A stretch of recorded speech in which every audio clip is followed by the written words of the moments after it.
এরপর আজকে যেটা নিয়ে আমরা কথা বলবো সেটা হচ্ছে যে সেটা হচ্ছে যে আহ, মানে কার্বন থেকে কিভাবে কিভাবে কার্বন থেকে জীবনের উদ্ভব হয়েছে। আজকে আমাদের যে আলোচনা সেটা হচ্ছে জীবনের উদ্ভব, অ্যামাইনো অ্যাসিডের স্ট্রাকচার এবং কার্বনের সাথে যে অ্যামোনিয়া, কার্বন এর সাথে কার্বন নিজেই কার্বনের সাথে হাইড্রোজেনের সাথে বন্ড তৈরি করে। এগুলি আমরা গত পর্বে দেখিয়েছি। এরপর কার্বনের আমাদের শরীরে কার্বনের বিভিন্ন কম্পাউন্ড বিদ্যমান। তো কার্বন নিয়ে আমরা কেন কথা বলছি? কারণ lipids, nucleic acid, carbohydrate, protein এগুলি সবই কার্বন কম্পাউন্ড। আর নিউক্লিক অ্যাসিড যেটা দেখতে পাচ্ছেন এটা নিয়ে আমরা মেইনলি কথা বলবো। এটাই হলো জীবনের শুরু, এই নিউক্লিক অ্যাসিড ডিএনএ থেকে। ডাইরাইবোনিউক্লিক অ্যাসিড এবং রাইবোনিউক্লিক অ্যাসিড আরএনএ ডিএনএ, এই দুটা জিনিসই মেইনলি জীবনের শুরু থেকে মানে শুরু হওয়ার জন্য দায়ী। জীবন্ত কোষ আর মৃত কোষের মধ্যে পার্থক্য এগুলি। তো একটি কোষের সমস্ত কাজ বা তার অ্যাক্টিভিটিস কন্ট্রোল হয় কিভাবে, সেটা। তো এই কারণে আমরা ডিএনএ আরএনএ নিয়ে কথা বলছি। গত পর্বে আমরা কার্বন কিভাবে গঠিত হয়, কার্বন পার্টিকলস, সেটা নিয়ে কথা বলেছিলাম এবং এখানে বেশ কিছু কথা আমাদেরকে বলতে হয়, যেমন ওয়েভ পার্টিকেল ডুয়ালিটি, যেটা আইনস্টাইনের থিওরি ছিল, কিন্তু তার আগে যে ব্যক্তি এইটা নিয়ে কথা বলেছেন, এই যে যাকে দেখতে পাচ্ছেন, এই বিজ্ঞানীর নাম হচ্ছে লুইস ডি ব্রগলি, যিনি ওয়েভ পার্টিকেল ডুয়ালিটি প্রথম 1924 সালে সাজেস্ট করেন। তিনি ওয়েভ পার্টিকেল 1924 সালে এই কথাটা বলেছিলেন যে ইলেকট্রন হচ্ছে যে একটা ক্লাউড হিসেবে কাজ করে। ওয়েভ এটা 1924 সালে তিনি লাইট ওয়েভ ডুয়াল মানে ইলেকট্রনের ক্ষেত্রে ডুয়ালিটি নিয়ে কথা বলছেন, যে যখন আপনি মেজার করতে যাবেন তখন এটা পার্টিকেল হয়, কিন্তু মেজার করার আগে ইলেকট্রনটা একটা ক্লাউড বা প্রবাবিলিটি থাকে। এটা কোথায় আছে কেউ জানে না, ওয়েভ ফর্ম হিসেবে থাকে। তো এই ফোটনসগুলি ফোটন ইলেকট্রন ওয়েভ হিসেবে বিহেভ করে। এটা এটা থেকে পরে কোয়ান্টাম ফিজিক্সের উদ্ভব হয়। এ থেকে কোয়ান্টাম এর থেকে আপনার আইনস্টাইনের থিওরি আসছে। আইনস্টাইন যেটার জন্য নোবেল পেয়েছেন, অনেকে মনে করে যে আইনস্টাইন রিলেটিভিটির জন্য নোবেল পেয়েছেন। অ্যাকচুয়ালি রিলেটিভিটির জন্য আইনস্টাইন নোবেল পায় নাই। আইনস্টাইন নোবেল পেয়েছিল পার্টিকেল ম্যাটার ম্যাটার মানে মানে ইলেকট্রন যে একটা ফোটন এবং ইলেকট্রন যে সেম জিনিস, একটা ফোটন দিয়ে ইলেকট্রনকে রিপ্লেস করা যায়, ফটো ইলেকট্রিক এফেক্ট বলে যেটাকে। ফটো ইলেকট্রিক এফেক্টের জন্য আইনস্টাইন নোবেল পেয়েছিল। তো এই ব্যক্তি আপনার প্রথমে যে জিনিসটা আবিষ্কার হয়েছিল সেটা প্রথমে 1924 সালে, সেটা বলে ফটো ইলেকট্রিক এফেক্ট, যে ইলেকট্রন যত ফাস্ট, যত দ্রুত হয় তার ওয়েভলেংথ তত শর্ট হয়, আর স্লো ইলেকট্রনের লঙ্গার ওয়েভলেংথ হয়। তো যখন পার্টিকেলটা ডিটেক্ট করা হয় তখনই শুধুমাত্র পার্টিকেল হিসেবে কাজ করে, তার আগে সেটা ওয়েভ হিসেবে কাজ করে। তো প্রপার্টিজ লাইক ওয়েভ, যেখানে কোয়ান্টাম মেকানিক্স কাজ করবে, যেখানে ওয়েভ পার্টিকেল ডুয়ালিটি কাজ করবে, মানে প্রবাবিলিটি কাজ করবে, এবং এখান থেকে শোয়ার্টজাইঙ্গার ইকুয়েশন আসে। তো এটা আমরা গত পর্বে দেখিয়েছি যে কিভাবে এগুলি কাজ করে, এবং যে ব্যক্তি আচ্ছা, আমি একটু পরে আরো ইয়েগুলি দেখাবো যে আহ, এখানে আপনার ইলেকট্রনের যে আরো আরো কিছু ইয়ে আছে। আম, যেমন হাইজেনবার্গ আনসার্টেনটি প্রিন্সিপাল, হাইজেনবার্গের প্রিন্সিপাল মোটামুটি উনি এই ইকুয়েশনটা দিয়েছিলেন। Heisenberg principal, it is fundamentally impossible to know both the exact position and exact momentum of particle at the same time. তো কোন একটি মানে আমরা তো এর আগে পার্টিকেল হিসেবে জানতাম কোন একটি ইয়াকে পার্টিকেল হিসেবে, ইলেকট্রনকে আমরা পার্টিকেল হিসেবে জানতাম। তো পার্টিকেল হিসেবে পরে পরে আপনার এটা আবিষ্কার হয়েছে যে যে ইলেকট্রন হচ্ছে ক্লাউড হিসেবে থাকে, পার্টিকেল না। Cloud of probability. আমরা যখনই কোয়ান্টামে ঢুকবো তখনই আমরা দেখতে পাচ্ছি যে ইলেকট্রন আসলে পার্টিকেল হিসেবে থাকে না, এটি ক্লাউড হিসেবে থাকে। এবং এই ক্লাউডগুলি আমরা যখন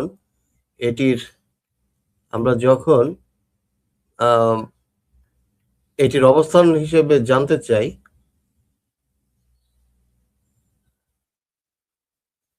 তখনই আমরা এটা এটা যে কোন জায়গায় আছে, সবচেয়ে বেশি যেখানে তার অ্যাক্টিভিটিস থাকে ওই জায়গায় আছে বলে আমরা ধরতে মানে মনে করি। তো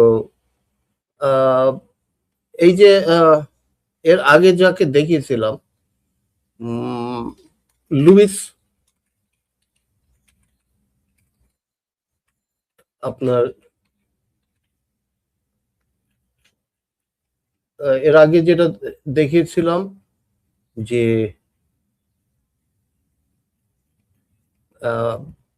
যে আপনার এর আগে যেটা দেখিয়েছিলাম যে ওয়েভ পার্টিকেল ডুয়ালিটি এবং কি অ্যাসপেক্ট, এগুলিকে আউফাউ প্রিন্সিপাল বলা হয়। আউফাউ জার্মান ওয়ার্ড থেকে এসে আউফাউ প্রিন্সিপাল। আপনারা একটু সার্চ করবেন যে আউফাউ প্রিন্সিপাল কাকে বলে, যেটা যেটা থেকে আপনার ইলেকট্রনের বিন্যাস শুরু হয়। তো আউফাউ প্রিন্সিপাল থেকে আপনার যেগুলি আসে, এর পরবর্তীতে আসে পাউলি, এর পাউলির রুল আসে। এর পরবর্তীতে আপনার প্রথমে কিভাবে ইলেকট্রনগুলি সাজানো হয় এবং পাউলির রুল দিয়ে কিভাবে আমরা যে ইয়েটা দেখিয়েছি, পাউলির প্রিন্সিপাল দিয়ে আমরা দেখিয়েছি যে কিভাবে ইলেকট্রনগুলি অরবিটে সাজানো থাকে। এরপর হার্টজের রুল আসছে পরে। এরকম 5টা 6টা জিনিস আছে যেটা আমরা একটা একটা করে দেখাবো যে কিভাবে অরবিটগুলি তৈরি এবং যে ইলেকট্রোভ্যালেন্ট এবং কোভ্যালেন্ট বন্ডগুলি তৈরি হয় সেগুলি কিভাবে হয়। তো হাইজেনবার্গস আনসার্টেনটি প্রিন্সিপালে বলা হচ্ছে যে আমরা একসাথে জানতে পারছি না। তো ইলেকট্রন হচ্ছে অসীম পর্যন্ত বিস্তৃত। ইলেকট্রন আমরা ইলেকট্রনের নতুন ভাবে ডিফাইন করেছি যে ইলেকট্রন হচ্ছে, আগে যে ধারণা করা হতো তার থেকে আলাদা। ইলেকট্রন হচ্ছে অসীম পর্যন্ত বিস্তৃত, সকল দিকে নেগেটিভ চার্জের একটি মেঘ, একটি ক্লাউড। তো ইলেকট্রনকে এভাবে চিন্তা করা যে যেখানে এই যে নিউট্রন এবং প্রোটন আছে, নিউট্রন প্রোটনগুলি এরকম মাঝখানে আছে, একটি অ্যাটম যদি কল্পনা করেন, এটি একটি অ্যাটম, মাঝখানে নিউট্রন এবং প্রোটন আছে। ইলেকট্রনগুলি চারিদিকে ছড়িয়ে আছে, যত দিক আছে চতুর্দিকে ইলেকট্রনের মেঘ ছড়িয়ে আছে এবং সকল দিকে নেগেটিভ চার্জের একটি মেঘ। তাহলে এই যে কোয়ান্টাইজ কেন বলে, কোয়ান্টাম কেন বলে, কোয়ান্টাম লিপ কেন বলে? তো তো এই এক একটি অরবিট, মনে করেন এই যে অরবিটটা আছে, এই অরবিট থেকে যদি এই ইলেকট্রনটা এক্সাইটেড হয়ে যায় তখন এটা জাম্প করে আরেকটি অরবিটে যেতে পারবে, সেইটাকে আমরা বলি কোয়ান্টাম লিপ বা কোয়ান্টাম জাম্প। যখন একটি ইলেকট্রন একটি অরবিট থেকে আরেকটি অরবিটে জাম্প করে এক্সাইটেড হয়ে, সেটাকে আমরা বলি কোয়ান্টাম লিপ। কিন্তু এই দুইটা অরবিটের মাঝামাঝি কিছু থাকতে পারবে না, ঠিক আছে? এটা একটা নির্দিষ্ট পরিমাণ শক্তি একে অর্জন করতে হবে। একটি নির্দিষ্ট পরিমাণ শক্তি অর্জন না করলে সে সে কোনো অরবিটে যেতে পারবে না। তো আমাদের হচ্ছে যে এইটা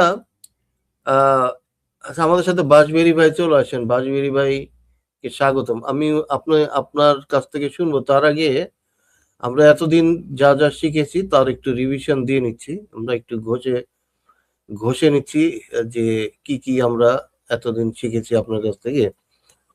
তো এটাই আপনি গত পর্বে বলেছিলেন যে ইলেকট্রন হচ্ছে একটি অসীম পর্যন্ত বিস্তৃত সকল দিকে নেগেটিভ চার্জের মেঘ। আর আমি যে এখন এইমাত্র বললাম সেটা হচ্ছে কোয়ান্টাম লিপ, অর্থাৎ এই যে শক্তিগুলি এইটা একটা প্যাকেট আকারে থাকে, যেটা ওই পরিমাণ না হলে পরে সে এই অরবিটে থাকতে পারবে না। এর চেয়ে হায়ার অরবিটে যেতে হলে তাকে একটা নির্দিষ্ট পরিমাণ প্যাকেটে এনার্জি পেতে হবে, তখন সে জাম্প করে পরবর্তীতে লেভেলে চলে যেতে পারবে, যেটাকে আমরা কোয়ান্টাম লিপ বলি। জাম্প করে চলে যায়, মাঝামাঝি কিছু নাই। তো এই দুইটাকে বলে নিয়েছি আমরা। এর আগে আমরা শিখেছি যে ইলেকট্রন ফিল দ্য লোয়ার, যে রুলগুলি আপনি বলেছিলেন এর আগের পর্বে, যে প্রথম অরবিটটা ফিল করবে, যেটা আমরা আউবাউ প্রিন্সিপাল নামে পরিচিত, সেগুলি। তো ইলেকট্রন প্রথমটা ফিল করবে, তারপর তারা n+1 রুল ফলো করবে। এরপরে পাউলি আমরা শিখেছি যে এক্সক্লুসিভ প্রিন্সিপালস। পাউলি হচ্ছে যে কোনো একটি অরবিটে একই ডিরেকশনে তারা স্পিন করতে পারে না, উল্টা দিকে করতে হয়।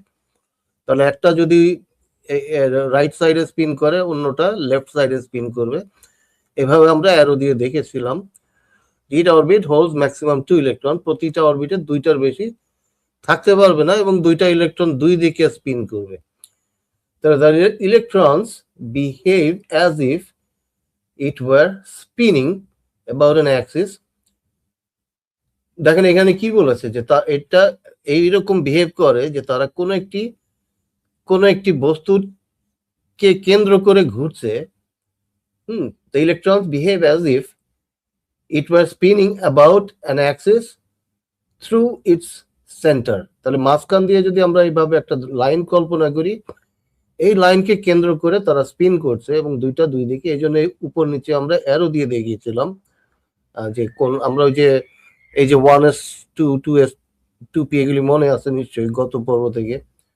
এইভাবে তারা স্পিন করে এবং প্রথমে ফিল আপ করবে 1, তারপর ফিল আপ হবে 2, তারপর 2p স্কোয়ার। এইভাবে ইলেকট্রনগুলি ফিল হবে যত বাড়বে। কেউ ইলেকট্রন নিয়ে নিতে পারে, কেউ শেয়ার করতে পারে। Two direction of spin corresponds to two possible values for the spin quantum number.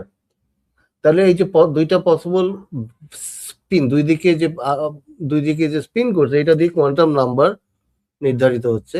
These electrons must have opposite spins. তাহলে যে পাউলি সূত্রটা আমরা শিখেছিলাম সেটা এটা। এরপর 4 নম্বর হচ্ছে আমরা হার্টজ রুল শিখেছিলাম for degenerate orbitals. তাহলে এই যে হার্টজ রুল, এটাও নিশ্চয়ই মনে আছে, নাহলে গত পর্বে বাজবেরি ভাই বুঝিয়েছিল হার্টজ রুল। এরপর হচ্ছে predict ground state electron configuration. এই যে এটা 1s2 2s 2p এইটা ছিল। এবার বন্ডগুলি, যে ইলেকট্রন কতভাবে বন্ড করতে পারে সেটিও আমরা এর আগে বলেছি। যেমন ইলেকট্রোভ্যালেন্ট বন্ড, যেখানে ইলেকট্রন নিয়ে নিবে, যেমন সোডিয়াম ক্লোরাইড একটা ইলেকট্রন নিয়ে নেয় এবং ক্লোরিন হচ্ছে ইলেকট্রন দিয়ে দেয়। এই যেটা কমন সল্ট, আপনি বাসায় যে লবণটা আছে আপনার টেবিলে, এইটাই ওখান থেকে সোডিয়াম হচ্ছে ইলেকট্রন নিয়ে নিচ্ছে, ক্লোরিন হচ্ছে ইলেকট্রন দিয়ে দিচ্ছে, এভাবে তারা বন্ড তৈরি করে। এটাকে ইলেকট্রোভ্যালেন্ট বন্ড বলা হয়, আয়নিক বন্ড। আয়ন হয়, আয়ন কত প্রকার এগুলি মনে আছে নিশ্চয়ই, অ্যানায়ন, ক্যাটায়ন এগুলি, হ্যাঁ, যখন নেগেটিভ আয়ন হয়, পজিটিভ আয়ন হয়। এরপর হচ্ছে কোভ্যালেন্ট বন্ড, যেটা আমরা দেখিয়েছিলাম যে শেয়ার করে, যেমন হাইড্রোজেন, দুইটা হাইড্রোজেন, তারা দুজনই চাচ্ছে যে দুইটা ইলেকট্রন থাকুক তাদের আউটার শেলে, এবার দুইটাকে শেয়ার করে তারা কোভ্যালেন্ট বন্ড তৈরি করছে। এই কোভ্যালেন্ট বন্ড দুইটা অ্যাটম যখন নিজেদের মধ্যে ইলেকট্রন শেয়ার করে দুজনই দুইটা করে পাচ্ছে, দুজনই দুইটা এও মনে করছে এটা আমার, ও মনে করছে এটা আমার, দুইটা দুইটা হয়ে যাচ্ছে।